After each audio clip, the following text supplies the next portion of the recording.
it's Sandra. Welcome to another episode of Asexualized, my asexual life. This is the place to be for education about asexuality, all things asexual, and I share my own asexual life journey in order to help you in yours. If you haven't already subscribed, please hit the great big subscribe button right now. Please hit that bell icon to get notified of every time I go live right now or post a new video. And don't forget to give this video a thumbs up as we're going along if you're enjoying the content. If you don't know who I am Sandra, author of Asexual Perspectives, 47 Asexual Stories, Love, Life and Sex, a celebration of asexual diversity. I'm also the founder of Asexualise.com and the founder of Asexualise Academy. Welcome to tonight's episode. I think there's a little bit tonight, so if there is, I do apologise. It looks like my lips are a little bit behind what I'm saying, but this is a live stream, so here I am. So yes, happy Asexual Awareness Week once again, and in this video I want to talk about how to come. So I get private message quite a bit, and one of the messages I get that's quite a reoccurring theme is, how do I come out as asexual? Usually it's to my partner. That's what a lot of the time they ask me. Like, I've got a partner and I didn't realise I was asexual when I got with them. How do I come out to them as asexual?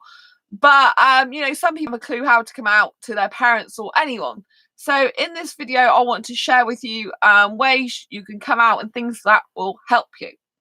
So first and foremost, I would say that asexuality is a journey of discovery about oneself, and that's the most important thing, regardless of whether you come out to people or not quite yet. You know, the point is, when you first discover the term asexual, it's literally, the feeling is euphoric. It's literally like you lifted the lid off your life of unexplained mysteries. That's what it felt like to me, you know. And hi Ray, hi San, well done for today. Oh, thank you. If you didn't know, I had a blood test and I managed to get through it because I have a phobia of needles and blood.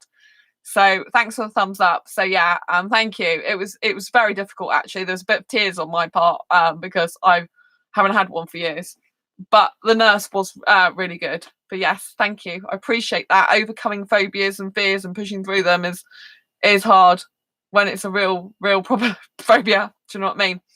So in this video, yeah, let's get back to the video. It's about coming out as asexual, how to come out as asexual. So first of all, like I said, asexuality is a journey of discovery. It's most important that you get yourself sorted first and right, so that you understand asexuality in broad terms at least, and you have an idea of where you fit on the asexual spectrum. I would give this advice more than anything when you're first going to come out about asexuality or think about it, because it's really important that you have a basic grasp of the understanding of what asexuality is. That it is the lack of sexual attraction, that it's a lack of the need, urge, want for partner sexual intercourse. It's not abstaining.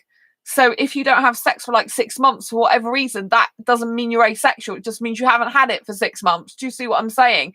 It's not the same as celibacy, when you choose to abstain from sex for whatever reason, which is normally to do with religious reasons, cultural reasons, or just because you decide that it's more healthier for you. Do you know what I mean? So, you know, you need to really look at asexuality, take on board what it is, and really ask yourself the question, like, is this me? Could I be asexual? And if so, like, where would I fit in with it? Okay. And maybe you don't necessarily get all the answers straight away. It took me about 3 weeks of research before I actually understood asexuality and where I thought I fit on the spectrum. And so it wasn't like it was immediate, like, oh my God, there's people like me that don't want sex, that can love without sex, and even want relationships without sex. So that, for me, was like ding straight away, and that felt amazing. So I did, you know, have the relatability there. I really believed, wow, this is me, and I thought I was the only one in the whole world like this, and that was so relieving. It's like when when you've walked up a big huge mountain in your life and you're like, oh my God, thank God I got to the end of it and realized what I truly am, you know? So that's how it kind of felt to me. But when I found out I was asexual, I was a bit wishy-washy and weak. I was a bit like, oh, well, I think I'm asexual and it sounds like me. Like, I said it to my parents, and the second phone conversation I had with them, you know, they were like, oh yeah, it does sound like you. So I didn't know there was a big deal about coming out to be asexual. Now I've been in the asexual sphere for a very long time. Like lots of people are like, oh, it's like a huge deal coming out. It's like, you know, like gays come out, lesbians come out as gay or lesbian. It's like the same sort of big deal as that. And I didn't know it was. I just said to my parents, phoned them up and said, oh, I explained the fact that I'd seen a counsellor, because that's how I found out I was asexual. I saw the counsellor and I just couldn't have sex in a relationship anymore. I was nearly wetting myself when I was going on dates with sexual guys. At the end of the night, the expectation of sex was just so high that I just nearly wet myself. It became a very big issue for me and concern. So what actually happened is I had counselling for something else and they released me from counselling. And I told them about a problem that I'd had, which was to do with the previous sexual abuse I'd had when I was 15, sorry, I was underage, I wasn't 16 yet. And so, but they weren't really doing any help. They offered if I wanted group counselling thing. And I'm like, no, I don't want that because I haven't actually been raped. So it would make me worse personally. I didn't want to experience that. So, and when we came to, when we were talking, we kind of came to the end of that, that situation. And it was really weird because the person said actually to me that you're answering all your own questions. This is a counsellor, and that you don't need any more counselling. And so I left that behind. So I never thought anything more of it. And this is kind of the full story that not everyone knows. And then all of a sudden, out of the blue, I don't know if it's 8 months or a year or something later, this person phoned me out of the blue going, oh, you've been on our list for some time waiting to see a counsellor, and now we've got one for you. And here they are, basically. And this woman started talking to me. And I'm like, I never signed up for any more counselling. The other counsellor told me that the other counsellor told me that I didn't need counselling anymore because I can answer all my own questions myself. So basically, it wasn't a point. And so in life, I believe everything happens for a reason. Now, I could have not gone to that counselling, right? I could have said, no, I'm not going to this counselling.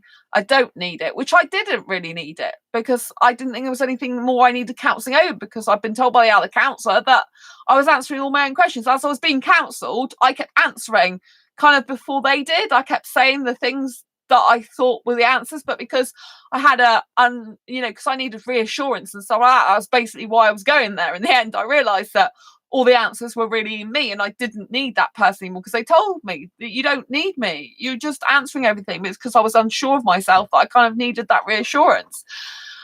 And so I believe that things happen for life in a reason. And I just believe there is no way that someone who phones up out of the blue about 8 months later saying about a counsellor's free now, when I never knew I was put on the list and was actually told the opposite. I just thought there's got to be a reason for that. It's just really weird. There's got to be a reason. Like the world, planet, universe, I believe in a lot of things happen for a reason. And so you don't always know what the reason is at the time, you know? And I'm so glad I went now, because I wouldn't have found out I was asexual if not. And I just wouldn't. I wouldn't even be here now. So yeah, so I was right. My instincts was right. So my instinct did tell me. It said, take this opportunity, Sandra. Just go for it.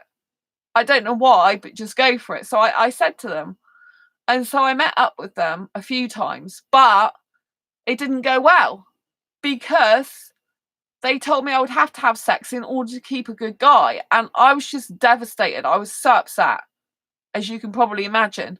Because I come to them, I said, well, although I hadn't asked for the counselling, I said the only thing I can think it is because I mentioned to the other counsellor, the only reason why I can think they put me on the list, because I didn't know I was on the list and I'm here now, is because I spoke to the other counsellor and told them about the sexual abuse that I'd had at 15 years old, which was the first time I'd really talked about it and said about it being sexual abuse, because I just put it down to a bad incident in my life, and I do still do that a lot of the time, really. And I think it's healthy for me to do that to a certain extent, because I'm not there holding grudges in the sense of thinking about it lots. And it wasn't good, the person wasn't good, and yes, it did leave a lasting impression on me, but I don't go around thinking about hate and stuff like that. Do you know what I mean? I just don't go around doing that with that particular person, and that's more healthier for me and better, really, because I've got no pent up bad stuff in that way. Do you know what I mean? And actually releasing it and talking about it is better. You know, like I didn't even speak about it before. I didn't think about, you know, saying stuff like that. So kind of for years I kept that secret part of my life, and yeah, it felt better coming out about it. I talk about this in my book, by the way, and that was a really hard but good decision I made to actually say it in public in the book, because I found it quite cathartic, actually. You know, I'm like, get it all out. You can't take it to the grave with you, and people could learn from your experience. And I always believe things that are better out than in a lot of the time. You know, better to let it free and set it free to help others learn from my experience rather than bottling it up inside or keeping it confined, you know? It's kind of quite liberating. And so yeah, she told me I'd have to have sex in order to keep a good guy. And as you can imagine, I was very, very, very devastated. I just like couldn't believe it. I was like, it can't be right. How can it be right for a guy to be good to me on the condition that I have sex with him? How is that a good guy if I don't want it?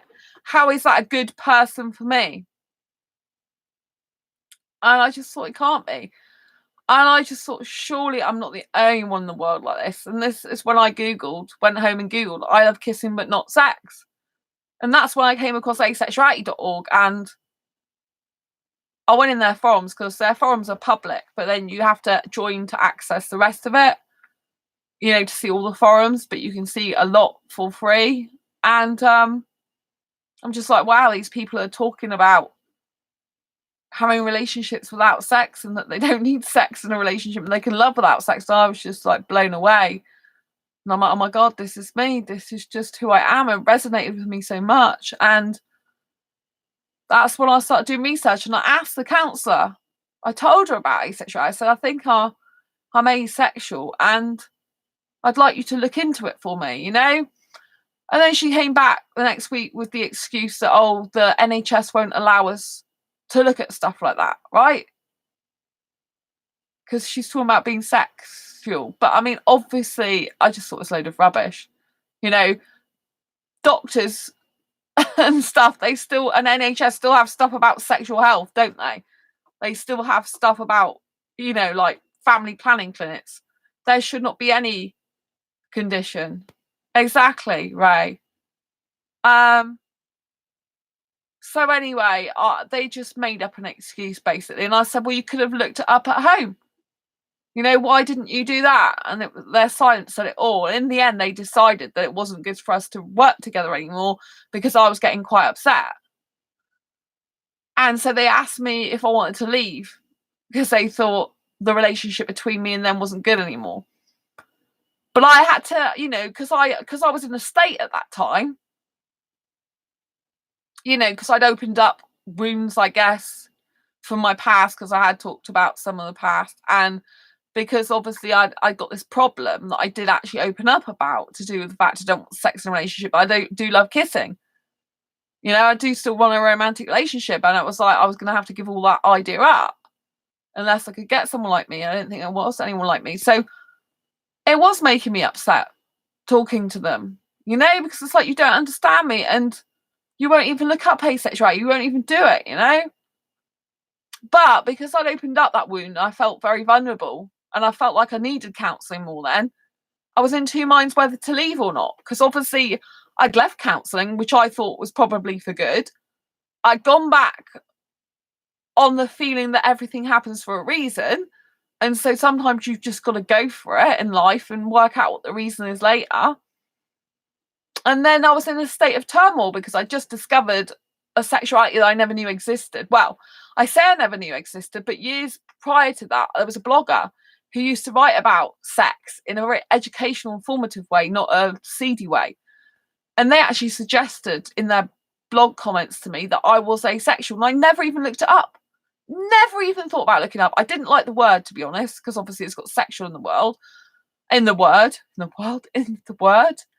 That put me off for a start. And I was just like, well, I just don't associate sex with love. That's all. And I don't need it in a relationship, basically, but I love kissing and romance. And they left it, you know, and this was years ago. I never even thought about Googling. I never thought about anything like that. Didn't even occur to me. I remember my thoughts at the time. Nothing. I just felt like, oh, I felt a bit like, I don't know, a bit scared of the word, I think. And it just put me right off. And that was it. And so, you know, after that, I hadn't ever heard of it. And I didn't recollect, you know, I didn't even recall that at the time that I found out about the asexuality.org thing and the counsellor. So I was in turmoil and I didn't know where to leave or not, but I wanted to think about it. I said, well, I'll think about it and get back to you. So I took a bit of time to think about it, and I thought, this person's no good for you, Sandra. This counsellor's no good. They're telling you stuff that's against what you want and believe. And also now you found out there are people like you and they're not even listening to you. How is that healthy for you? How's that good? How can you continue the counsellor relationship with each other? You can't. So, but I wanted to be in control of that. I didn't want her to pull the rug from underneath my feet. I didn't want her to decide there and then. I wanted to make an informed decision for me.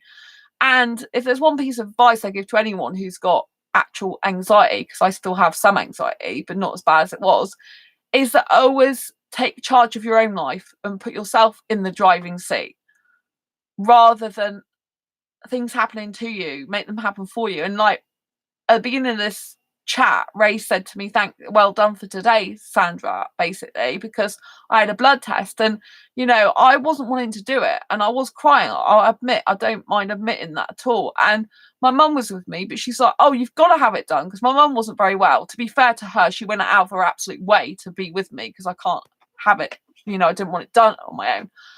And so she didn't have to come with me. That was beautiful of her. And I love her to bits for that. Big kiss for my mum.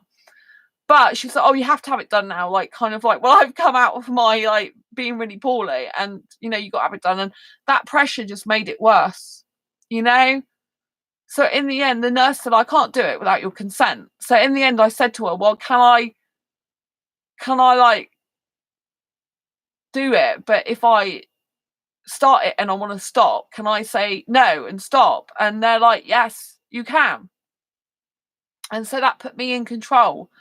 And so whatever advice, particularly, like I said, if you have got anxiety or, you know, any sort of like things in your life where you feel things are happening to you all the time, make change happen for you and put yourself in the driving seat and control. Because when you choose to take an action because it's coming from a place of choice and control rather than fear and pressure, then it's much more healthier for you. And obviously otherwise things can happen in your life where just things take over, you know, like you must like have known like times in your life when you've been very passive where things have just sort of happening that aren't good and you're like, why is all this happening to me? And a lot of the time it happens to you because you're not doing anything. You're just sitting there in life. You're not actively participating in it, if you know what I mean. You're not going after your goals, ambitions, dreams. You're not looking fear in the eye. You're not moving your life forward. So if you don't move your life forward, life will move all around you and eventually it'll give you a great big shove up the bum. You know, like if you've ever seen those coin machines, slot machines, you put a 2p in there, it goes all the way down, it pushes them and it keeps pushing and pushing a little bit and a little bit. That's what life's like. Everything, you know, happens and then it all builds up and it pushes you. And eventually something crops up that isn't so good that pushes you to doing something because I mean, obviously, when there's ups, there's downs anyway in life. When there's black, there's white, where there's yin, there's yang. But also, if you don't do something, it'll push you even more and you'll feel it more. I know I'm digressing a bit here, getting a bit philosophical. So anyway, going back to the subject of this video. I'm telling you you know, how I found out I was asexual because it's very important to the situation. So what happened after that, I decided to leave the counsellor. She was no good. And so I told my mum, like I said, and by the second conversation, she was like, oh, it sounds like you. So it was really positive. So I came out just like that to my parents. I didn't have any fear. I didn't even think about it's coming out. I just came out and blurted it out on the phone. And it was like, no big deal. Yeah, that's great. Wonderful. And they must have looked it up because when the second conversation came around, they said, it sounds like you. Now, the first conversation I ever had with a friend about it was the opposite. It wasn't good at all. It was the typical responses that asexuals tend to get. It's like, oh, you just haven't met the right guy yet. You know, that was the response I get. So excuse me, this person who was my friend, I've known her from a previous job and my old job. She was like, oh, you're always talking about foreign guys. Come on, you're always talking about them, you know? And so she didn't believe me. And I said, yeah, I'm always talking about foreign guys because I do get aesthetically attracted to them, but I don't want to have sex with them. And she's like, oh, come on, you just haven't met the right guy yet. And this went on and on and on, but I noticed my language. And I kind of kicked myself inside thinking, you're so wishy-washy, Sandra. You didn't say, I am asexual. You said, I think I am asexual. And that's the difference. If you say to someone, I think I'm asexual, and you say, I am asexual, one's much more confident and self-assured and definite. The other one isn't. The other one leaves ambiguity. It leaves a way in for someone to work their way in and worm their way in to blowing all your beliefs or out of the window. Do you see what I'm saying? So my number one golden rule for coming out as asexual, other than obviously I've told you must find out about your asexuality for yourself first, this is linked to that, is that you must be confident. If you're not confident when coming out as asexual, people will, if they're not open-minded, kind of try and railroad you, kind of dismiss your asexuality, put it down, or it might evoke a negative response. I'm not saying everyone's going to be like this, but they're more likely to be because you're wavering. You're giving vibrations off that it's like you're not sure. And when someone's not sure, it kind of feels to the other person as well like they want to kind of help you make your mind up, and they want to put it to you that maybe you're not true in what you think, you know, like, do you see what I'm saying? There's doubt. It plants a seed of doubt in other people's minds as well. That's what I'm trying to tell you. And so if they think that having a sex-free life is not good, they might say to you something about the fact that, oh, you know, you might not have found the right person yet, because they see a seed of doubt in yourself and they plant it into a big tree of doubt for you, if you know what I mean. So the best thing to do is to learn. A lot of people I told still don't understand it. Oh, thank you, Ray. Yeah. I mean, it's not, it's up to us if we want to educate them, but it's not up to us to actually make them understand it if they don't want to, if you know what I mean. So for me, it's so easy because it's like, well, not everyone likes everything in the world, do they? So why would everyone like sex? It just doesn't make sense why everyone would. To me, it's not logical why everyone would like sex. There's no logic to me in that. Like I said, you can't have black without white. You can't have yin without yang. Not everyone likes Brussels sprouts. Not everyone likes pizza. There's bound to be some people in the world that don't like sex, isn't there? To me, it's very logical. It's all the other people that are very illogical that can't seem to wrap their heads around it. But I'm glad you've come out and told people, Ray. So yeah, obviously the way you can come out is just by coming out. It's just by saying I'm asexual. And when you come from a place of confidence rather than fear or thinking, it's much better. So it's much better to say I'm asexual. Just thought I'd tell you, you know, because then it's coming from a place of strength. I am. It's a positive, very positive strength. Do you see what I mean?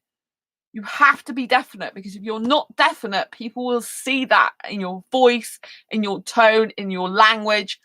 And if they're not the type of person that accepts it or wants to ask you more about it for your own sake, then there are people who can get in and try and destroy your own sense of understanding of yourself, because it's something they don't understand. And it's actually a reflection on them, not on you. But if you're quite at a weak point in that way, like I was in a weaker point, like I said I think I'm asexual. That's not the same as saying I'm asexual. Just sort of let you know. Do you know what I mean? It's saying, you know, I even knew that because I'm a very consciously aware person. I listen to my own language. Afterwards, I'm like, damn, Sandra, you know, you said I think I'm asexual. So of course they've got a way in then. It's like opening a door. It's like having a little crack that they can open, if you know what I mean. So the first thing you must do is be, you know, obviously understand your own journey. You might not know exactly where you fall on the asexual spectrum straight away, but if you recognize that you're definitely asexual, then you can say that, you know. What happens if you want to come out to someone who you just want a friend to confide in. And that's what I would say. Come out to a friend first. Whatever you're doing, if you're confiding, if you just found out you're asexual, confide in those people first that will be the most understanding. Sorry, I think there's a bit of a lag tonight in this video. That will be the most understanding for you. So those people that you do get on really well with as friend, you trust them, they're very open-minded, those are the people that I would come out to first. Right? I would mention it to a close friend and say, look, I've discovered something about my sexuality. I thought I was, well, you probably thought you were heterosexual, but you might have thought you were lesbian or gay or something. And just say that I'm not. I've discovered I'm asexual and this is what it's about. And you can sort of see their reaction then. If it's probably easier to do that first than if you're worried about it, if you fear it. Obviously as adults, when you're adult, the good thing is you don't live with your parents anymore. If you live on your own, you can say what you damn well like, because it doesn't matter what people think. You're your own adult. You know what I mean? You shouldn't be ever living in fear that you can't be who you are, because you're an adult. You can say what you like. You've got years of experience. You don't need someone telling you what to do or who you need to be, right? That's what being an adult is. It's literally living your truth, being authentic and speaking your truth. And you just say it like Ray does. Like Ray's just said it. You just say it. I'm asexual. This is what it means. Either people accept it or they don't. It's not your problem whether they accept it or not. You have to understand that. So, if you're coming out to family members, sit down with them, talk to them, tell them, I've got something to tell you. And if you feel that you can't use the word asexual in the beginning because they won't understand it, just tell them, I don't feel that way about sex. I don't need it. I don't like it. I don't want it. Because that's the type of thing I used to say before I even found out I was asexual, that I don't like sex. And my parents, before they knew I was asexual, they did laugh at me. I will be honest. When I used to say I don't like sex in a relationship, they say, oh, you just want a platonic friend. And as an asexual that doesn't experience any platonic attraction, I knew I didn't just want a friend. That was very hurtful to me. It's actually, but obviously some asexuals would like to have a platonic friend. That's the whole point. But with me, it's very, very upsetting. It's like I don't kiss guys that are just my friends. I don't do it. Ray, I don't care what people think. I am who I am. Take it or leave it. This is what I love about you, Ray. You're like me. Exactly. And that's the way it's good to be. Personally, I know a lot of asexuals aren't as confident as me and you, Ray. So, but it is. I totally agree with you. It's better to just be yourself in life, There's some people found it really hard. And if it's hard for your family to understand these things, or you're worried about it, and you don't want to say the word asexual straight away, just say, I don't think that way about sex. I don't like it. I haven't wanted children since I was 15 years old. It's never changed. The doctor years ago goes, oh, you'll change your mind when you're older. And I knew I wouldn't. I'm a person that makes up their own mind and from a very early age about what I do and don't want in my life. I don't need to be an adult to know that, And so, to me, I was like a mini adult back then anyway. And so, there was someone at the Asexuality conference last year, UK Asexuality conference, and they said they found the easiest way to tell their family was to say that they don't like sex, they don't have an interest in it. And for them, because they're an aromantic asexual, they have no romantic interest in people. They just used to say that they don't have a romantic interest, they don't need that, they've got friends. And some of their family can feel they're missing out. So family can feel that the person's missing out if they don't want romance on a relationship, if they don't want a relationship. And the family can think they're missing out on, they might feel they're missing out on grandchildren or kids. But I mean, I knew I didn't want children since 15. So my parents never expected that from me. I had already made up my mind back then. I wasn't having that.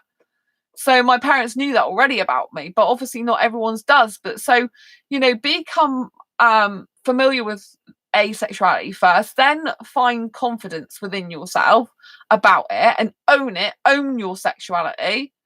Be confident and say, this is who I am. And then first of all, you could say, I don't like sex, I'm not interested. And that's kind of testing the water to see their reaction before you launch into I'm asexual.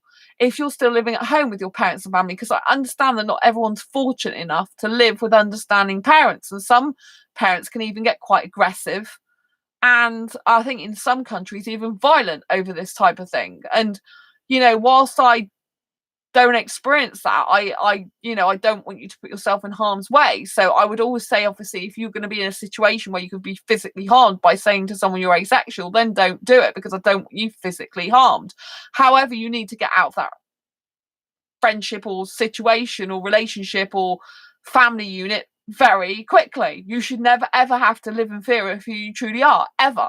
If you are with a family, you're financially dependent on them still, as soon as you can, leave home. Don't be in that situation. It's very, very, very unhealthy for you. You shouldn't have to live in fear of your life. Oh, thanks for the thumbs up. Love you, whoever you are.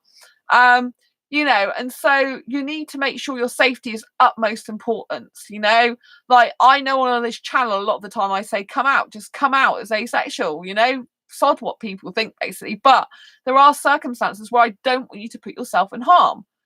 So I would always say, make sure that you're in a position of being able to tell someone without any physical harm to you. You know what I mean? Yes, you might still get emotional upset and pain because they might not understand you. But for years, my parents never understood me. They never understood why I didn't like nudity. They thought I had some sort of insecurity about it. Oh, you got some relationship insecurity because you just don't like nudity. It's an insecure thing. But it wasn't. Now they know that I'm asexual. So it actually helped them to understand me better.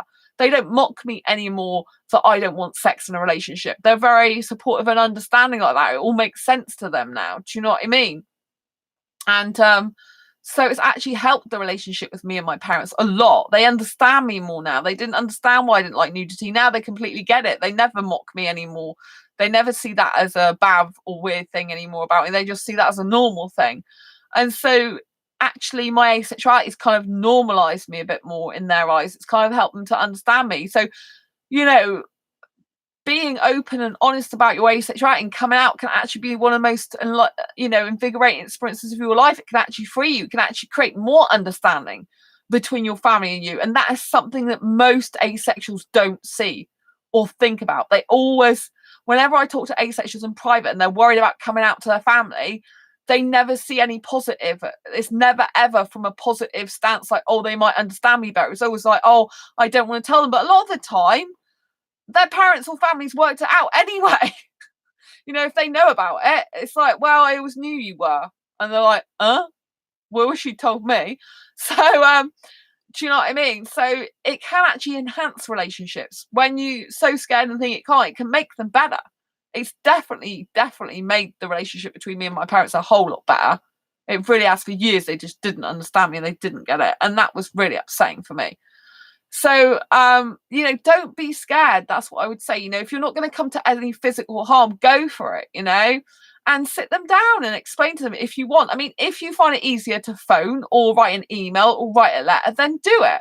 Whichever form of communication you feel really good about, if you want to go and stay with, for example, grandparents or something, and then you want to tell your parents and you want to write them a message or, like, phone them up or write them an email or something like that, explain it because you want to get away from the situation in case they are upset or angry or whatever about it, then do you know what I mean? Like, go and do that if you want, or go away for a holiday or somewhere, if you feel you like need to get away and tell them that, so give them some space to come to terms with it, but if you're in a general household and you're there living and breathing it, you have to understand that you are your own person. You have your rights to be who you are, to live how you want, and to believe and be who you are. That's your basic human rights. Do you know what I mean? You might experience some, kind of tussle in emotions. You might experience a lack of understanding, but it's something you have to kind of go through in order to become who you need to actually be and who you are. Always be honest who you are. Exactly, Ray. I mean, Ray's completely correct. You need to be who you truly are. And I would always give that advice. I would always say, tell someone, tell your family, tell the people that really matter to you. And especially tell someone you're going to be in a relationship with. So if you're going to be in a relationship with someone, always, in my advice, tell them before you get into a relationship with them. It is not fair on them or to you if you don't. right? It's just not fair, because people need to know when they go into a relationship what they're letting themselves in for, right? Do you know what I mean? So if you have any mental health problems, if you have any disabilities, you would usually tell them, I'm guessing, to another person.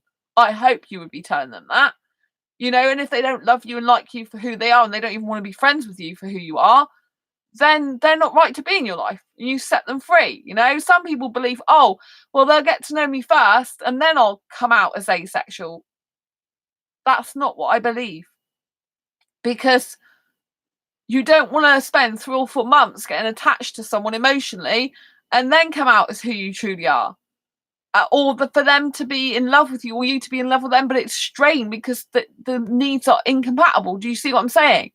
It's much more healthy and better for both of you to be upfront and honest in the beginning and say, look, my sexual orientation's not the normal sexual orientation. I'm actually asexual, and explain what that means to the person.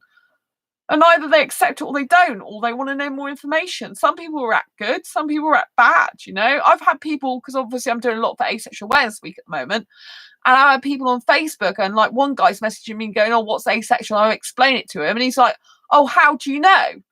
And it's like, I've just explained how I know, and I'm telling you about it. Either you accept me for who I am or you don't. And this guy I don't even know. And it's like, oh, well, we'll just be friends then. It's like, well, I wasn't thinking about being anything more, but just a friend. And I thought he was a business guy, but obviously, clearly not really. So, you know, it's kind of like weird when they do stuff like that, you know? And it's like, you know, like another guy the other day said, give me one good reason why you don't want sex. And I'd already told him I am asexual and don't want sex. It's like, I've already told you, you obviously don't listen and can't read, because I said that in a message. Do you know what I mean? So you have to understand that people's reactions are more a reflection of them, not of you. You know, be confident and come out. And, you know, if you've been in a relationship with a partner for a while and you found out you're asexual in the relationship, that's one of the hardest scenarios to be in, right?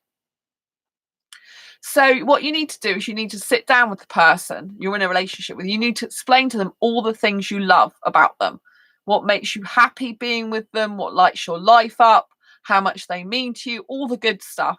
Make sure you say all the good stuff you can possibly say at the beginning, right? Make them feel good, make them feel special, that they know that they're loved by you, right? And they're a wonderful human being, right? And that all these good things about them, right? So you do all that first, right?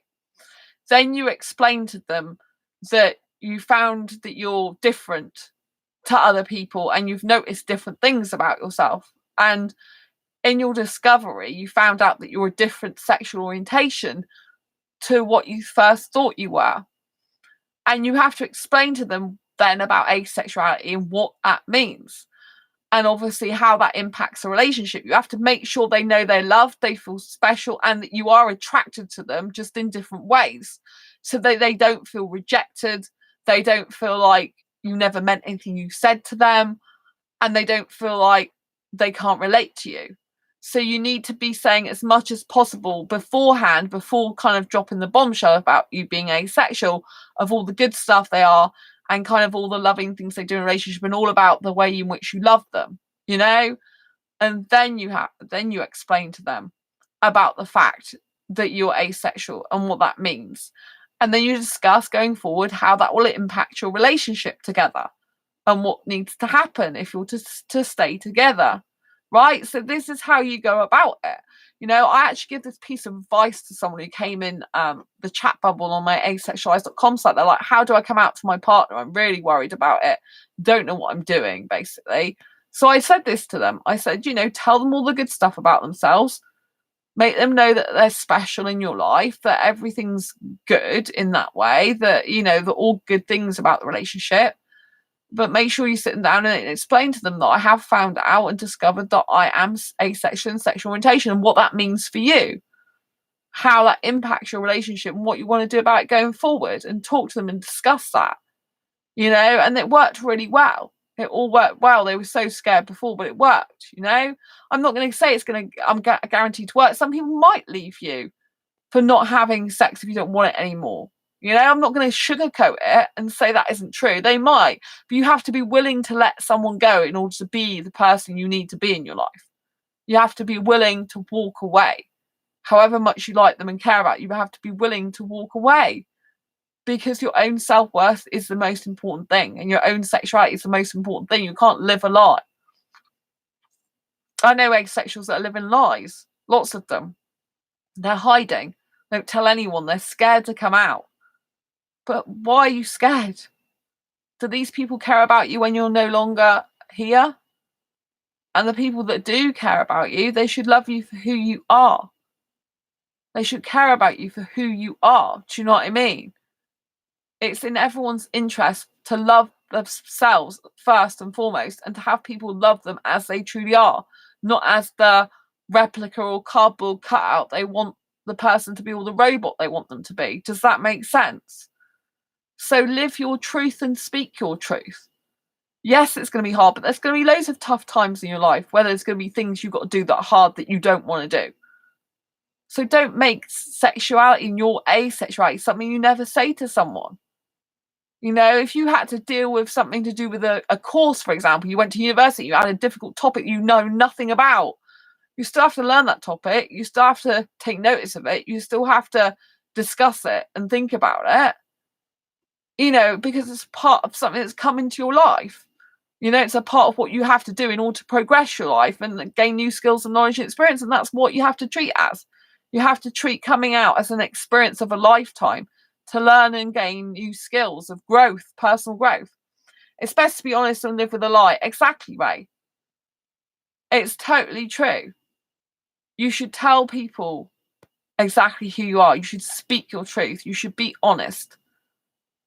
It's better to live the truth than a lie. Ray is completely right on that. You should listen to him. He's just recently found out he was asexual. He could have hidden it. You know, because he's a grown man, he could have hidden it. You know, especially guys, I think sometimes feel they can't come out as much as women because they feel like, oh, it's not macho, it's not manly to be asexual, what all my friends all think. You have to live and speak your truth. If you are a guy who wants to be in a relationship with someone and you're hiding who you truly are and you want to be with another asexual person, how's that going to work? Because they might not want to keep their asexuality a hidden secret, and you might, and how's that going to work? And if you're not proud to be who you are, how's that going to work in the relationship? It's not going to be good or healthy in that way. You know, you're going to have to both keep your sexuality a secret. Maybe you both like that, but if one day one of you doesn't, do you know what I mean? So it's much better to be honest and open and sincere and speak your truth in life. So many people live in fear. I can't be myself. Well, who else are you meant to be in life if not yourself? You know, why are you here if not to be yourself? And a lot of people struggle with depression because they're not living the life they want to live. They're living their parents' life, their teacher's life, their friend's life, their peers' life, people they meet that told them what to do. They're not living their truth. Do you know what I mean? Richie, being honest from the start is really hard, but it's the best thing to do. Hello, Richie. Love to you on this channel. Thank you for joining the community. And you are so right, Richie. It's totally true. Being honest from the start is hard, but it is the best thing to do. It really is. I don't personally think it's fair. Even though I'm asexual and I do stick up for asexuals and I love asexual spirits, it's not fair to a heterosexual relationship or a heterosexual person to keep that from them. It's not fair on them. Just like it's not fair of a heterosexuals to say, I can live without sex, and then not be able to do that and basically push you into it. That's not fair of a sexual person to do that. If they know you're asexual and they go into the relationship full well knowing you're asexual, they shouldn't be pressurizing you into doing any sexual stuff that you have said previously you don't want to do. And if they can't accept your asexuality or live in the certain type of relationship that you want, then you should part ways. You know, if they are a heterosexual that needs sex and you don't, and you can't do it and they want it, and you're always bickering about it or being unhappy and trying to just, you know, trundle along, then you need to split up, however hard it is, because it's not right for you to keep each other in that state. Do you know what I mean? It's not healthy for either of you. And that is damn hard if you're emotionally attached to the other person. It's not easy. For years, people can cling on to a person because they want to keep the love and connection going. And it's tough. I'm not going to lie to you. It is tough. But a lot of personal growth and the best moments in your life come from these tough times that make you who you truly are, that develop and grow you as a person. Not the easy times where it's just like, let's roll over and have our tummies tickled like a little puppy. It's the hard times grow us and make us stronger. And so we need to go through these times sometimes. And like Richie says, being honest from the start is the best thing to do. You know, I'm always upfront with a guy I'm interested in a romantic relationship with, always. I speak my truth. I tell them usually in the first 5 minutes of speaking to them if I can. You know, like I did mention in a video before, like, what if you see someone and they get your number for a date, right? So in this case scenario, if they get your number for a date and you haven't told them you're asexual, say you're in the supermarket or something, you didn't feel comfortable about saying you're asexual in the supermarket. I do, but then I'm me and very outspoken, whereas a lot of people aren't like me. So what you should do is if they give you their number and they text you, you should then text them and say, okay, I really am romantically attracted to you, or however you're attracted to them. But I just want to let you know that I am asexual in sexual orientation. This means that I lack sexual attraction and I don't get the need, urge, or want for sex. So I just want to let you know that on this date, we won't be having sex and I don't want sex in the future. I'm looking for a sex-free relationship if that's what you are after. You know, obviously, if you're looking for a relationship that don't mind if there's some sex in it, but you want them to know that you're not actually sexually attracted to anyone, but you don't mind a bit of sex, then obviously, you know, that's still going to be a talking point as how much sex you actually want in a relationship, potential relationship, because there's no point in getting into a relationship with someone if you both have completely different needs. And in fact, asexuals talk more about sex than any other sexual orientation because, like, we need to know up front whether they want sex with us or not, you know, if a heterosexual wants sex with us or not, and how much they expect it and want it and need it. To be quite honest with you, asexuals have a lot more open, honest discussions about sex. Because if it's to do with a relationship, they want to know that, you know, that everyone's singing from the same hymn sheet, if you know what I mean, that everyone understands each other and where they stand.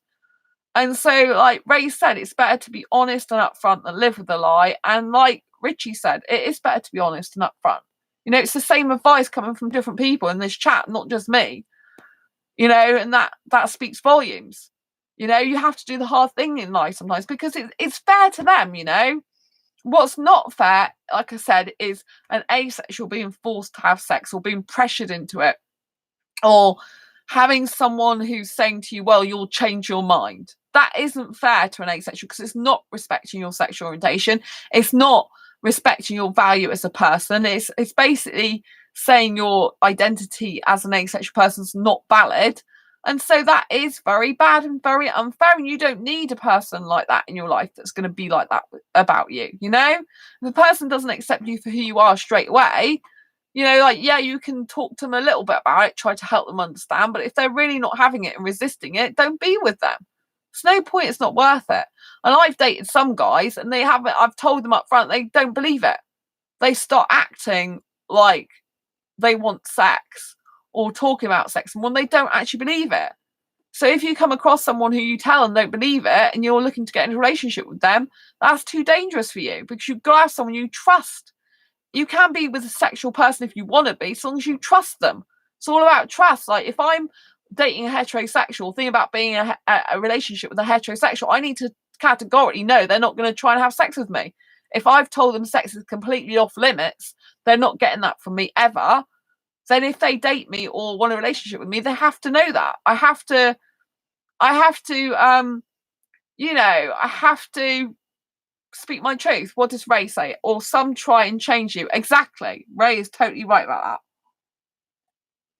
that. If some people try and change you, you know, they're no good for you. You need to walk away. And, you know, they'll try all the trick in the book. Like I said, I've had it recently. Like, how do you know you're asexual? It's like, for God's sake, you know what I mean? It's like, I've been educating people online about asexuality in 2015. I've got a book out. I've been a speaker. I mean, not a lot of people can say that type of thing, but mostly I just say, you know I'm asexual because I've just told you I don't get the need, urge, or want for partner sexual intercourse. I don't look at someone and say or think I want sex with them. You know, that's pretty obvious I'm asexual. Do you know what I mean? It's like, you know, of course I know. It's just like, how do they know they're heterosexual? How do they know they don't fancy blokes or fancy women or whatever? If they haven't tried to have sex with every single bloke or every single woman on the planet, do you know what I mean? They just know that they don't want sex with everyone. Do you know what I'm saying? You know, so it's just like sometimes, you know, it's good to turn it on them. I know it sounds a bit weird and a bit like you're trying to get your own back, but sometimes it's just kind of good to flip it around and make them see from your point of view. Like if someone goes, oh, how do you know you're asexual? Prove it. Say, well, how do you know you're heterosexual? Prove it. How do you know you're that? You know? Oh, because I like and enjoy having sex. Well, there you go. I don't. So I'm asexual. You know what I mean? And so sometimes it's kind of good to flip things a bit in the scenarios with sexuals, I think, you know?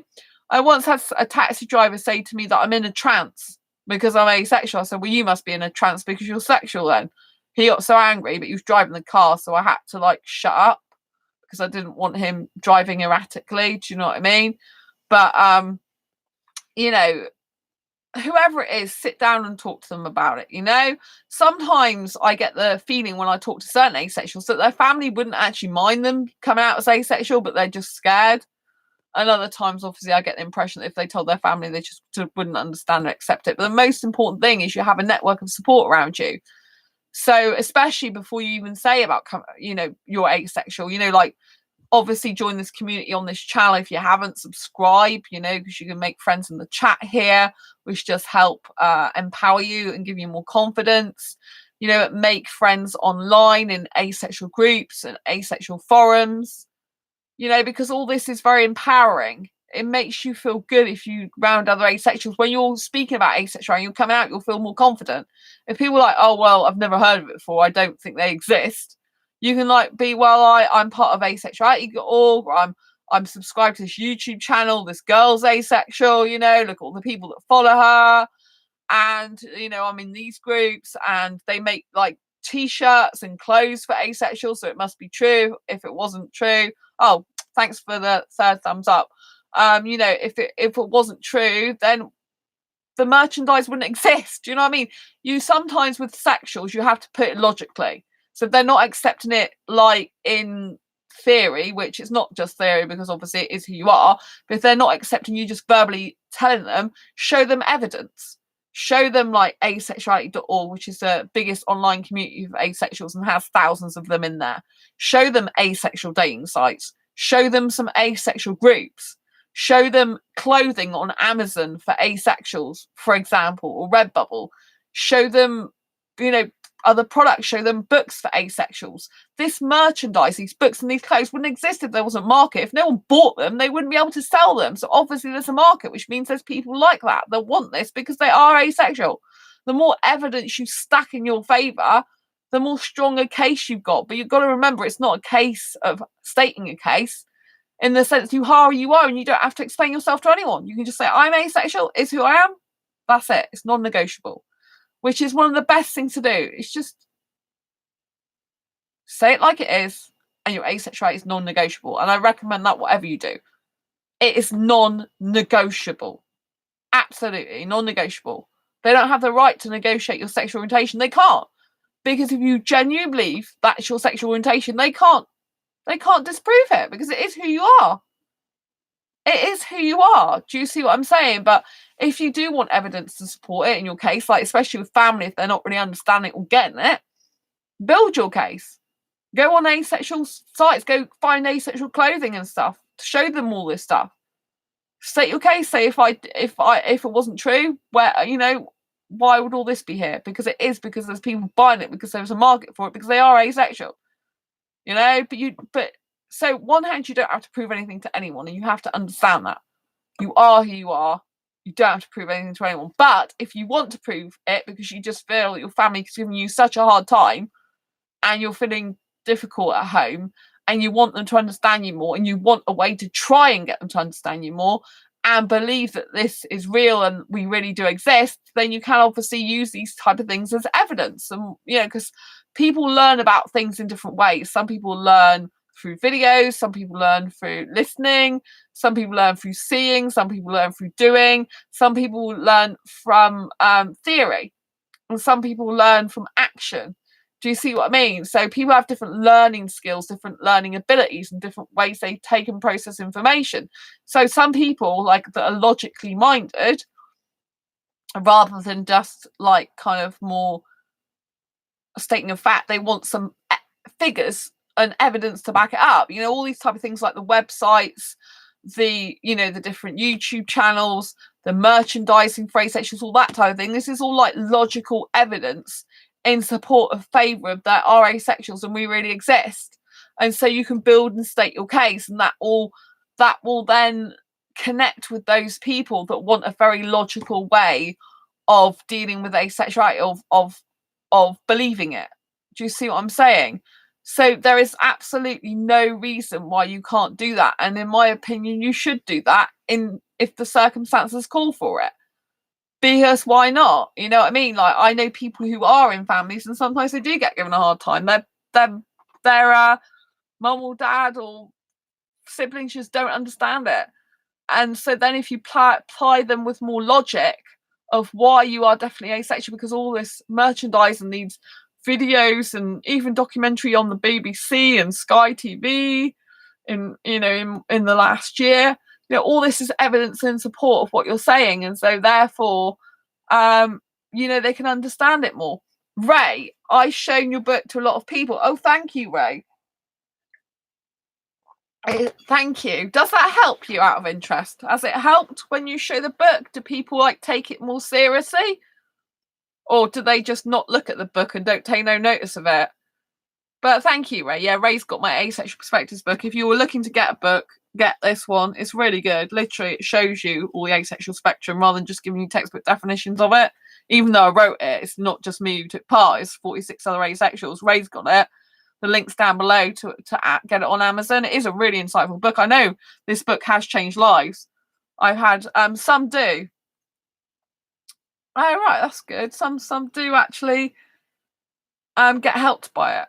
So this is good. Yeah, it's really, really important, you know, because the more evidence you stack in your favour, the stronger your case. Do you see what I mean? It also makes you more confident in yourself saying it. Because, you know, if you like, people are trying to break you down, they're trying to make you weak, they're trying to say it's just something that you've conjured up in your mind or whatever, or something you're making an excuse for, then they're kind of like dismissing you and trying to break down your, you know, they're trying to break down your foundation. But if you build a really strong foundation in the beginning before you even tell anyone you're asexual, and you've got evidence to back up and support it, that makes their case more weaker and them look like they're illogical. Do you see what I mean? If you bring all this to their attention, all the videos, the merchandise, this book, like Ray does, really important. Like, there's 40, just in this one book alone, there's 47 asexuals, right? 47 asexual stories, including me. That's 47 people saying they're asexual. Do you see what I'm saying? That's 47 people evidence in this one book. That's why it's so good. You can just show the book and it's like, well, 47 people can't be wrong. Do you see what I'm saying? How can they deny it? They can't deny it. It's evidence. It's big, thick evidence. Do you know what I mean? And it helps you out at the same time. So, you know what I'm saying? It's just evidence. The more evidence you have to support your case, the better. That's what court's all about. Not that we're in a court of law, but do you know what I'm saying? Like, sometimes that's the way people's mind works. They want logic. They want facts. They don't want just theory. And to someone who hasn't heard of asexuality before, to them it could be a theory or just something that someone's made up because of some sort of dysfunction or something that they keep thinking of, which you haven't got a dysfunction. You're great. I will definitely order your book in the next few days. Oh, thank you, Richie. It's nice to have you on this channel, by the way. I appreciate that. Yeah, it's really, really important. It's really, really important, you know, because I just know that's how yeah, and it's good you're getting the book, Richie, because it will really help you. I've got some guy reading it at the moment who I met through asexuality.com, actually, which is an asexual dating site, and he messaged me to let me know he got my book. He's like, oh, I just wanted to let you know I've bought your book and it's really changing my life. Like, I know I am okay to be who I am now. And that's not the first person that's messaged me about that, you know. It's kind of like, oh, it all made sense now, because especially the good thing about this book is there's so many different types of asexuals in it. It's not one particular specific type on the asexual spectrum. There's loads of different asexuals in it, you know. And so some people can relate to a lot of the stories, and some people can see themselves in the book, and they're like, oh, that's me. I'm okay now. And that's the message I usually get from the people that have read it. It's like, I'm okay now. I would, you know, because they're worried, they're upset, or in pain over their sexual orientation, because it's like they just discover asexual and they're not sure if it is them or not, and they're not sure where they fit, because obviously this covers all the different aspects of love, life and sex. So there'll be certain things that stereotypically asexuals are supposed to be and are supposed to not be. This kind of breaks through all those stereotypes, those conditions even within the asexual community, those kind of like stereotypes and myths, they're all busted in this. So, you know, like I get some people who they're so worried because they do masturbate and they're like, oh, I fit all the asexual criteria, you know, I don't experience sexual attraction, I don't look at someone who wants sex, but I do masturbate, and I don't know if I'm asexual because I do that, and I'm really like worried about it, and maybe I'm not, but I don't fit anywhere else and I don't understand. And I'm like, it's fine. It's fine. Some asexuals masturbate because the arousal and the sex drive is separate to sexual attraction. So asexuals lack sexual attraction. They can still have arousal or sex drive. And for asexuals, it's not linked to any one specific person usually. You know, so therefore masturbation is something to relieve arousal feelings in your body. And most asexuals, they have full genitalia working and full sexual feelings they can experience. Not all. Some asexuals say they don't have any feeling down below or anything, they don't get aroused, but for a lot of asexuals they still experience some form of arousal. And not all, like I said, I know I've even got friends that don't, they're not interested in that, they don't feel that, they don't need to do it, they don't think about it, it doesn't compute in their brain, especially those that are not romantic as well. A lot of them don't feel that way in my experience, but you know, there's other ones, and they do have these arousal feelings, and it's just a natural biological thing that happens in their body that they need to relieve sometimes, and it can be different things that arouse them, you know. And so it's important to acknowledge that, you know, that it's not something that you need to worry about if you do that, you know. If you're kind of drive isn't linked to any specific person, if you don't look at someone I think I want sex with that person, then you know you can still be asexual. You know, that's the whole kind of point, that asexuals don't experience the relationship in terms of sex drive and wanting sex between them and another specific person. There's no need for the partner's sexual intercourse, but that doesn't mean to say they can't find themselves releasing their own sexual feelings or touching themselves, you know. And touching yourself can be actually a very healthy thing anyway.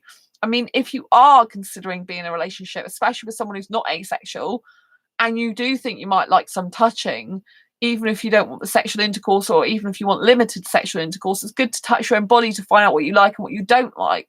So it's not necessarily, you know, something that's bad or horrible unless you feel it's bad and horrible. If you don't like touching your own body, which some asexuals don't, then, you know, you don't have to do that. You don't have to want to do that. You don't have to have anything to do with it. You can think it's disgusting. But equally, someone who's asexual who doesn't think that's disgusting, who likes touching themselves because it feels good and relieves the arousal feelings, they're equally valid as well.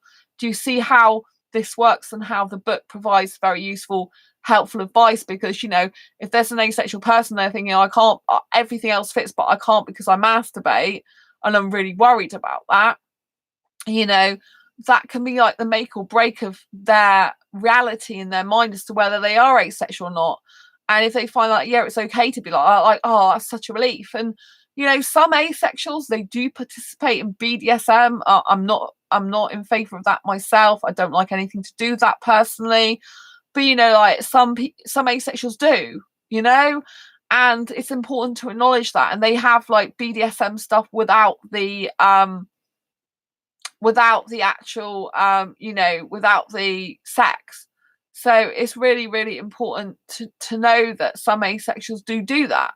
You know, I don't like any sort of BDSM stuff. I'm not into kinks, I'm not into fetishes, but just because I'm not doesn't mean to say some asexuals aren't. And that is key, because, you know, why should any asexual person who fits all the asexual criteria, but there's something that's slightly different about them, feel really bad and like they don't fit in? And some of them feel suicidal, you know, some of them really do, because they just can't explain the way they're different to other people, and they think that they don't quite fit the asexual box, so that they just don't fit. Do you see what I mean? And you might not fit any specific asexual box. You might be just that person who's like a very grey area person that's very different, and that's okay. You know, I'm that way myself. You know, I don't experience any sexual attraction whatsoever, but have high arousal levels. I have no idea why. It's just how my body works like that, you know, and I have to accept that about myself. But unless I'm here to say to someone, oh, if you do get high arousal levels, you can still be asexual, then people that have high arousal levels that fit all the other asexual criteria, but they're not quite sure if they are asexual because they experience high arousal levels in and of itself, then, you know, those people are left out lonely and they're left feeling, well, what about me? Where do I fit in? You know, and that's why I say about this on my channel. You know, not many women actually talk so much about arousal feelings. It's very, if you know, I find that if anyone talks about it a lot of the time publicly, it's more likely to be guys as well. So, you know, I'm kind of letting women know as well, it's all right if you're asexual and you experience these arousal feelings. I mean, to be honest, most people that watch my channel are guys, to be honest. When I look at my figures, it's nearly all guys. And that's what's so unique as well about this channel, is the majority of asexuals are female, not male. Yet majority of my audience on here is male. So it's very interesting that I specifically attract the guys to talk to. But that's like, my friends are mostly guys. I get on best overall with guys. I relate to guys the most. I've got some guy traits, you know. And it's not really nice when I can help guys, you know, like when I get private message and they realize that it's fine to be who they are and that they do fit the asexual box, and it's okay for them to be, you know, a man and not need sex or want it. And I think that's really important, because I think society does put even more pressure on guys to be this sexual being, you know, to do the intercourse, to want that sort of beast animal instinct, as it were. And I think there's a lot of society that puts guys down if they're not into that. It's seen as unmacho or not cool or not fulfilling their role as a man, which is just rubbish, you know, absolute rubbish. You know, the real test of a man is the strength of character he has, just like the strength of a character a woman has, you know, and how self-assured he is in and of himself, and being in tune with his emotional side, not just being masculine guy, you know. And so people in society view things in different ways, and what's most important is that you understand who you are. You know, you need to understand who you are in your sexual orientation before you come out as asexual. You need to have a basic grasp of asexuality.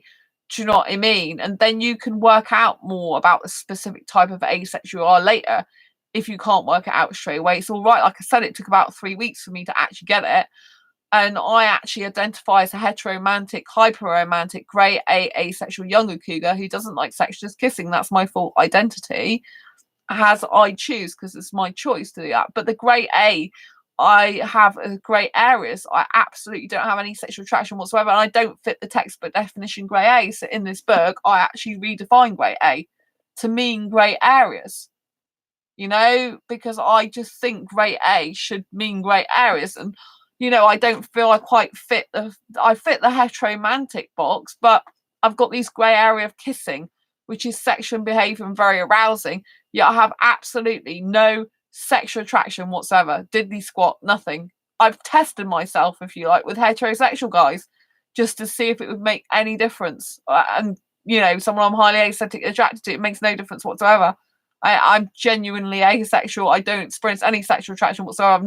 I've not got any grey areas, textbook definition grey areas, you know, because a grey A is someone who experiences sexual attraction but not enough to want to act on it, you know, or experiences it but only in limited, rare, specific circumstances. I don't. But I have these grey areas. So, like, because if I kiss and it's sexual behaviour and an asexual guy is talking to me, he's not going to expect that. Like I just said on this video earlier, you know, it's very, very good to be open, honest, and upfront about who you really are and the type of relationship you want.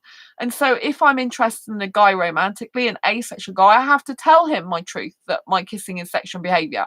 There's absolutely no point in getting with an asexual guy who wants a little peck on the cheek when I want a full-on snog, and I start making heavy breathing noises like I'm having sex, even though I have no desire to have sex or interest in it whatsoever, because it's just the way my body naturally works when it's getting excited over kissing, because I just love kissing so much.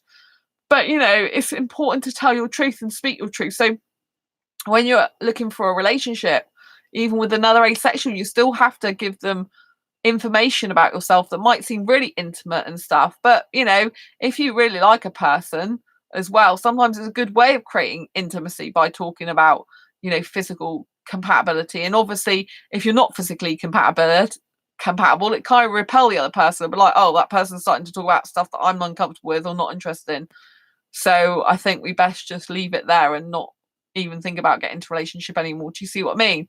And then you can have the opposite, like, oh, this person has like certain great areas that match mine, or they're actually the same as mine, and that can enhance the attraction and make it a really, you know, relationship that could go really, really well.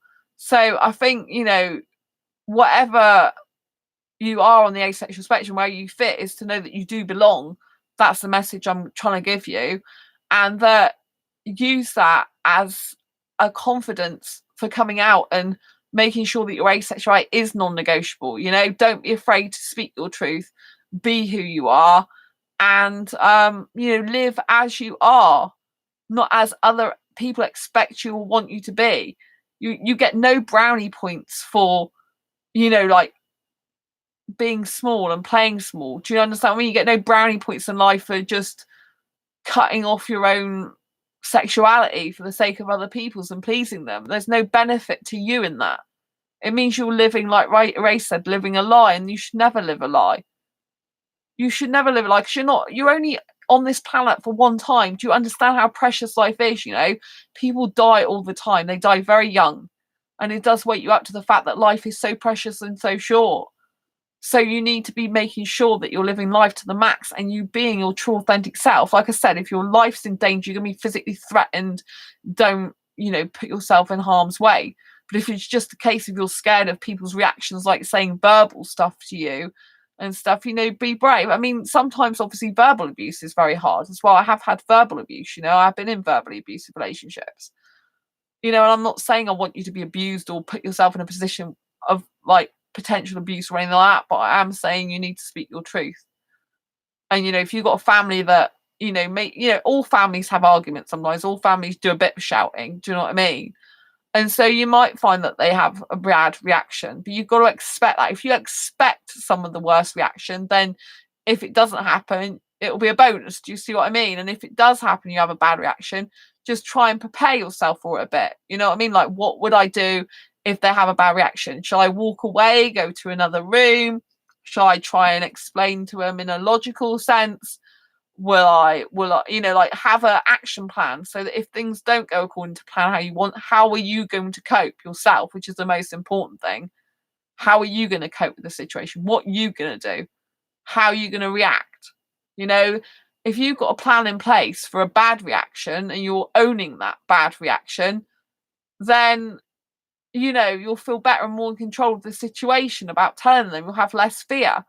You know, it might just be that your action is that you don't have an action much.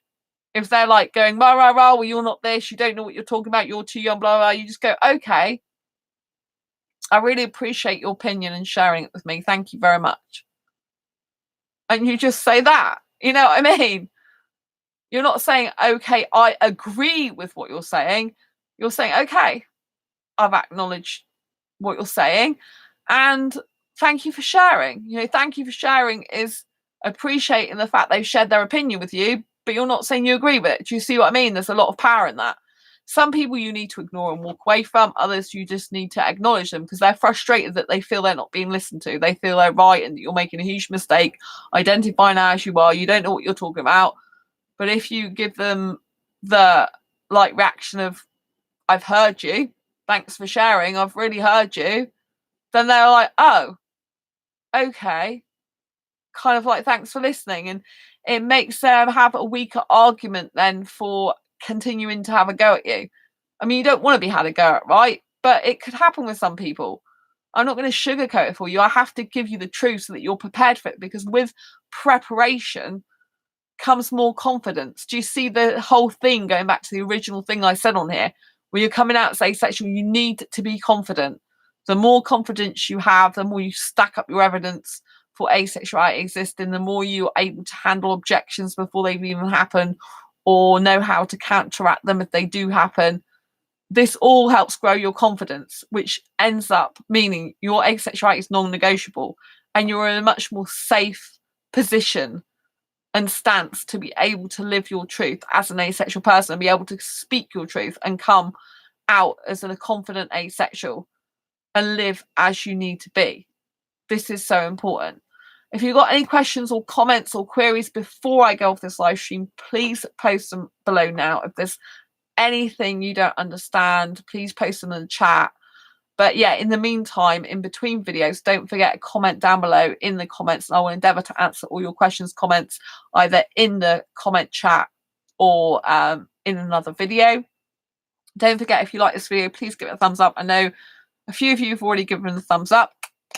Big kisses to you. Thank you so much for taking part tonight. Don't forget to subscribe if you haven't already. It's really important, and give this video a thumbs up, like I said, if you enjoyed the content, find it useful, helpful, or insightful in any way. Don't forget, if someone needs to come out as asexual, you can share this video with them.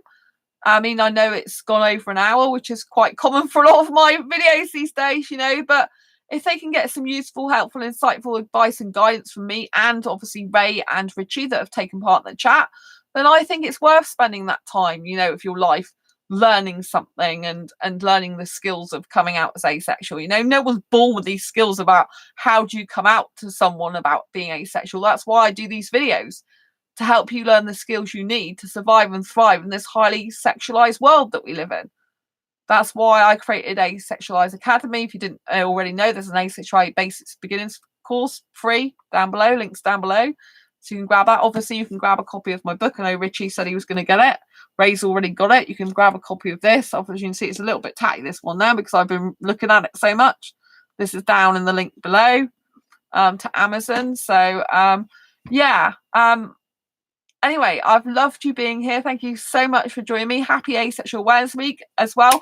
Oh, yes, I've got the most amazing video. I was going to say tomorrow, but it's now tomorrow already, on Friday. Friday, put this date in your diary, which is actually today now. So we're talking Friday, the 25th of October, 2019. I am doing an interview with my best asexual friend, live stream, 7 p.m. UK time. So it's earlier. Like, I don't usually live stream till after 11 p.m. at night. It's earlier, 7 p.m. I was going to say tomorrow, but it's actually today, because in the UK now we've passed midnight. We're 1:10 as I'm recording this in the morning. So today I am interviewing my best friend at 7 p.m. about how they discovered they are asexual, especially for Asexual Awareness Week. And then we were talking to them loads about their asexuality and other things. You do not want to miss this episode. Set your timers, set your alarm clock, tell your friends, get here at 7 p.m, right? My best friend is down from Hertfordshire. If you didn't know that, where that is, because I live in Exeter, they live in Hertfordshire, I'm in the UK, it's 180 plus miles. They're coming all the way to see me. We're having this massive 5-day meetup between me and them, and also on the Sunday we're having a asexual group meetup for their birthday. Their birthday's actually on the Monday, and we're celebrating on the Sunday, but it's like a whole kind of 5 days of their birthday celebration, to be quite honest, because it's their birthday, and that's, you know, we're down for it, and we're watching Disney on Ice together on the Saturday, sorry. So, you know, this is still Asexual Awareness Week. So tomorrow I'll be doing an interview with my best friend, and then Saturday I'll be out with them pretty much all day. But you know, and then Sunday, to finish Asexual Awareness Week off, we're actually having an asexual meetup, going to a Chinese restaurant and a bar later on and stuff. So I'm meeting 2 asexuals that I've never met in person before, so I'm so looking forward to that. You know, I spoke to them on sites, but I've never actually met them. So, well, one's through ASAP and one's through Asexuality, so I can't wait to meet them as well, and some regulars. So it's just going to be so much fun, but don't miss it. It'll be the first time I've ever done a live stream interview on this channel. It's going to be with my best friend. Like, you can find out more about how we met online, and it's just going to be so amazing. Like, to have someone here next to me, you know, we're going to be doing it together. all for you guys and girls and whatever gender you are, and you can ask me whatever you like. And they identify as non-binary now as well, so we'll probably have a good discussion about that, because there's a lot of asexuals in the community that are non-binary. And I haven't really talked much about non-binary on my channel because I don't know as much about it as other people do. And my friend is non-binary, so it's going to be really, really amazing to have a discussion about that, I think, as well. So, you know, don't miss it. I've been trying to put it in Facebook groups to explain to everyone that it's 7 p.m, you know, and it's just going to be the best live stream I've ever done in terms of it's going to be a live interview, you know, and we're just going to be loving it and having so much fun. And you can ask us whatever questions you want in the chat live, and I'm just like really buzzing, as you can see. Like, it's like gone 1 a.m. in the morning and now I'm getting so excited. But my best friend, they are incredible. They're one of the most warmest human beings I've ever met in my life. They're one of the most incredible people. I mean, they're paying to stay in a hotel in my city for 4 nights and they're here for 5 days. You know, it's costing them a lot of money, but they want to see me and spend time with me and quality time. And they want to spend their birthday with me, and it's the first time they've ever wanted to celebrate their birthday. You know, pretty much they say they don't celebrate their birthday usually, but they said to me, can you arrange a meet up for my birthday? You know, and to me that's such an honor. That is such an honor and a privilege to be asked to do that for someone who doesn't usually in the past celebrate their birthday, because they feel happy about their birthday now. They're looking forward and excited to their birthday. They're looking forward to sharing their special day on their actual birthday day. On the Monday, we're going to the aquarium, then to watch Terminator movie, and in between that having Nando's meal. So it's just going to be amazing. I know they're going to have the best birthday ever. They know they're going to have the best birthday ever. I love organising stuff, you know, and for them to spend the amount of money they are coming to see me and just spending that time together. I mean, they could be seeing family on their birthday, but they chose to come and see me instead. And I have such a special relationship with that person, you know, as in a friendship relationship. And it's one of the most amazing I've ever experienced in my life, to be quite honest with you. You know, it's like we're very, very best friends and we get on so super well. And the feeling when I'm around that person, I know they feel the same. It's just like so comfortable. It's just so comfortable. There's no worry. There's no stress. Richie, your post in a Facebook group earlier today was how I found your channel here. Oh, thank you, Richie. Thank you so much for posting it, as knowing other people are out there makes me feel less isolated. Oh, Richie, that's lovely. I'm so happy to hear this. Oh, that's really, really good. Oh, big kiss for you. I like to give out a lot of love on this channel, by the way. Oh, that's amazing. Yeah, it's really nice to know that other people out there that I feel that as well. And Ray only just found out recently they are asexual. Ray that's in this chat, they're lovely, by the way. They're very good. They rescue dogs. Very, very kind-hearted. And Ray was in a sexual group. So on this channel, I cover all the asexual spectrum. So I do talk about videos that are more sexual in nature sometimes, obviously, and I talk about ones that are more to do with friendships. I do focus a lot on relationships and dating because I run 3 dating groups for asexuals. And, you know, relationships can include friendships as well. Often the traits you look for in a relationship for asexuals, you would look for in friendship anyway. So a lot of it's transferable type of information I'm sharing. So just because it says relationships doesn't necessarily mean to say it has to be romantic. Do you know what I mean? Although I do, because I'm a romantic person, I do actually share a lot of romantic stuff as well. But I do some controversial stuff, some taboo stuff as well that not many other people talk about it. I'm very open and blunt as well. And I think that's why this community on this channel is a little bit different to some of the other channels, although some people go on the other channels as well, because, you know, I do a lot of self-growth stuff on this video and I'm very blunt and tell it like it is. Some people kind of sugarcoat things, but I don't believe in doing that. I believe in telling the truth and speaking your truth in life. And I'm really glad that you found this channel. Yeah, it's quite buzzing. I mean, like, I do live streams every single night. I don't know any other asexual channel that does that. I really don't. Do you know what I mean? I mean, I'm even astounded that I can keep doing it. There was one I missed this week, but I did a video for it. I was working very hard, so I did actually do a video, which is Sex is Not What You Think. If you haven't seen that video yet, it was out a few days ago. It's the second day for Asexual Awareness Week. So instead of actually doing a live stream, I did do that video, and then wasn't I wasn't feeling too well because I spent so many hours doing that. I was doing video editing all week for an asexual course that I'm doing. And then I was doing that for like most of the day. And then by the time I'd done that, I was pretty exhausted. I went in the shower at like nearly midnight. And then I was like, oh, I'm not feeling too good because I've had some health issues recently. So I've got to be careful. So yeah, but I spent all the time doing the video. So that was actually a recorded video that I did that day as opposed to a live stream. But usually I'm always on here after 11 p.m. in the UK. Between 11 and 12 I start. Sometimes lately it's more towards 12 because if I'm busy in the day and I've got lots to do, then it can end up being more towards midnight. And I'm a night owl, so I kind of function quite well at night anyway. But it is really nice, yeah. So Ray, I met in a dating group for sexual. So usually I would say don't bother with sexual dating groups, but recently I've been given advice that try something different because I've been on asexual dating sites now for 5 years, yeah, and I'm getting nowhere on them for a relationship. It's just not happening. I've made some good friends, so they are still worth being on and doing. But if something's not working, it's like bashing your head against a brick wall, And I don't really want to be with a sexual person ever. But I thought maybe there's some asexuals hiding in the sexual groups because this particular group I found Ray in, there's over 6,000 people. Well, 1% of the population of asexuals, 1% of the population of the people are meant to be asexuals. So that means 1 in every 100. So potentially with 6,000 people in a group, dating group, there's quite a lot of reason why there might be asexuals in there. And then Ray I found in there and another guy as well. And so although Ray's not suitable for a romantic relationship because he's a lot older than me and I get attracted to younger guys aesthetically and romantically, not all women do, some women like older guys, but Ray is one of the most kindest guys I've ever met, and he's one of the person that I become instantly friends with. He's an amazing guy and I'm so glad I met him through that group. And so I'm glad that I went in the sexual dating group, even though it's hard. I got a lot of stick from being in that group. I'm in a couple more now, 2 or 3 others. I've posted in that group that I met Ray in and one other so far about being asexual. And the 2 I got recently accepted. Now I haven't actually posted a post. Oh yeah, I did actually. I posted a post, but it wasn't a full post. It was just very brief. Asexual, not heterosexual, looking for a relationship with a guy without sex ever. I think it was something like that. I didn't put a picture in that one, but no, there's a couple of clicks, thumbs up, and that's about it.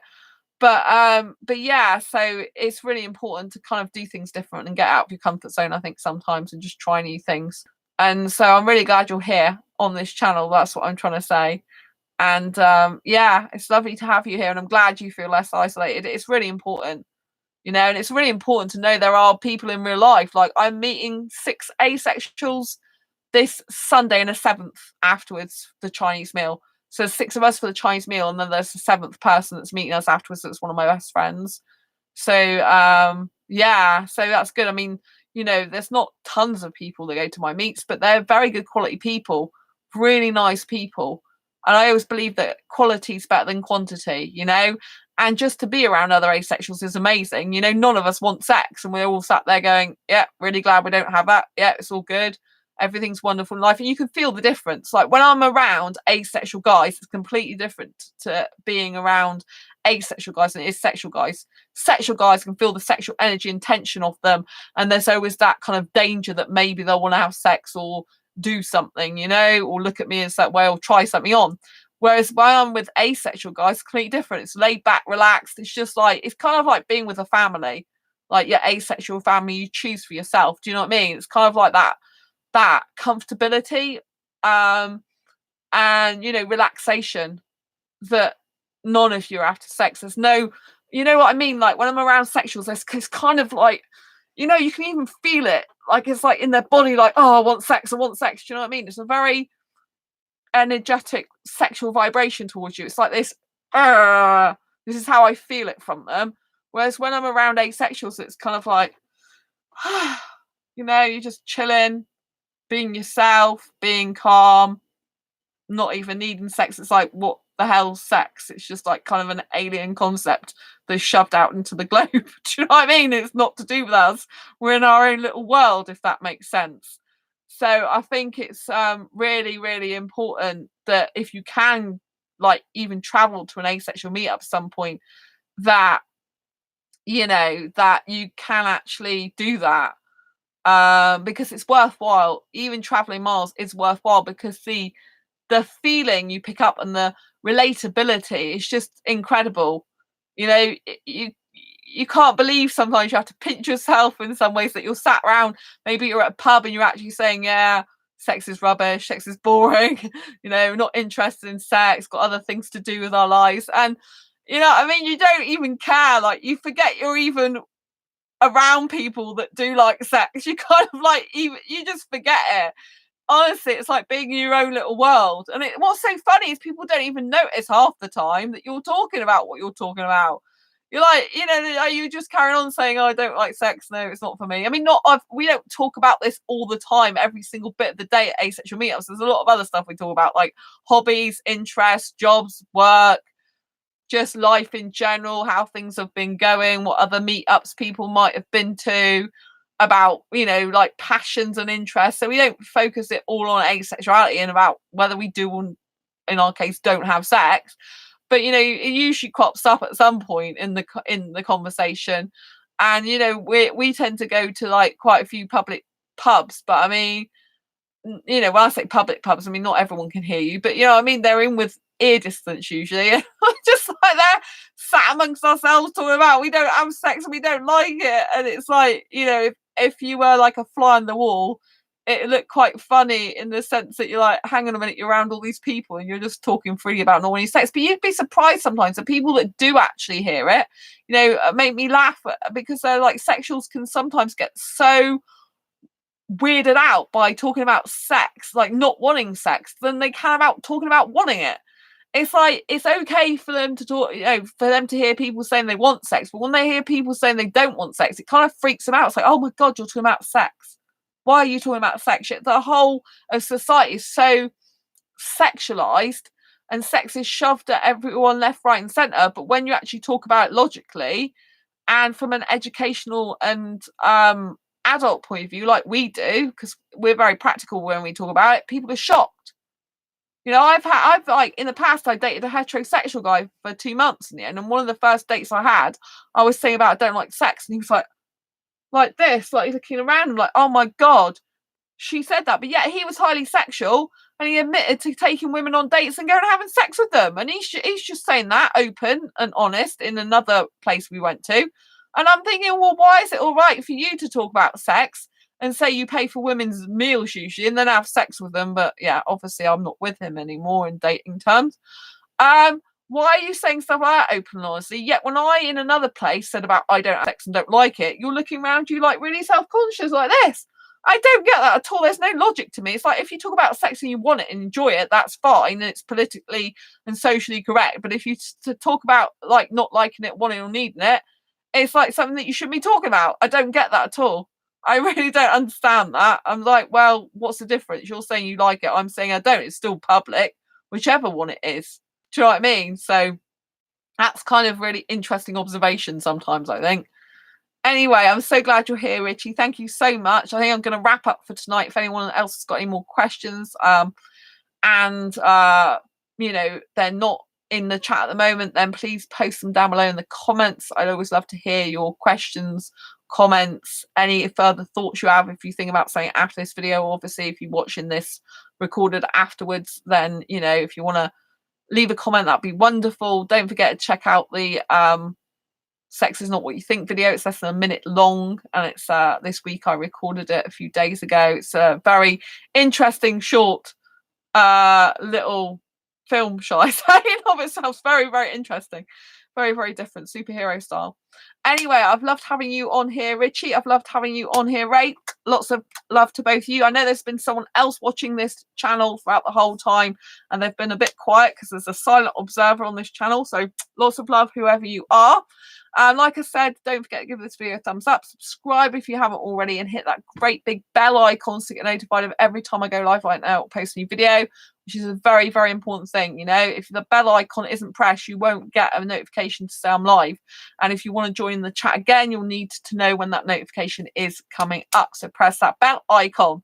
So as I always leave these videos, I say till next time, embrace your quirky and each other's, and I will see you on the next video or live stream, but it's going to be a live stream with my best asexual friend at 7 p.m. UK time on Friday the 25th. 5th of October. Do not miss it. Be here, be here, be here. Yes, they will be obviously played afterwards. People saying to me, will it be on record? You know, are you recording it if I can't get here? Yes, it'll be recorded. It's a live stream and I keep it live afterwards, you know, like it's recorded live and it goes out as a live video that was done before. You know, if it's after the event, I still keep it on my channel. I keep all my live streams on my channel unless a technical glitch happens and for some reason it disappears. With a few of them that's happened, but my intention is always to keep every single video on here. So unless something technically happens, then it will definitely be on afterwards. So just don't forget to tune in though, because if you want to ask any questions live in the chat, then you need to be on the 7 o'clock show, because we can't, you know, we can't be in a live chat if it's not live, if you understand what I mean. So if you've got any questions about, you know, to Sam about how they found out they was asexual, about non-binary, because they can answer questions like that, like how they feel about, you know, identify as non-binary, you know, all those type of questions would be really good to put to them, and I will endeavour to answer as many as possible. So until next time, lots of love to you. Embrace your quirky, like I said a few minutes ago, and each other. So I'll see you on the next video, or in the case of soon, later today, the live stream with my best friend Sam. Take care, everyone. Lots of love to you, Richie. Lots of love to you, Ray. Take care, and Tundra, and everyone else that's watching. Lots of love. Bye. See you soon.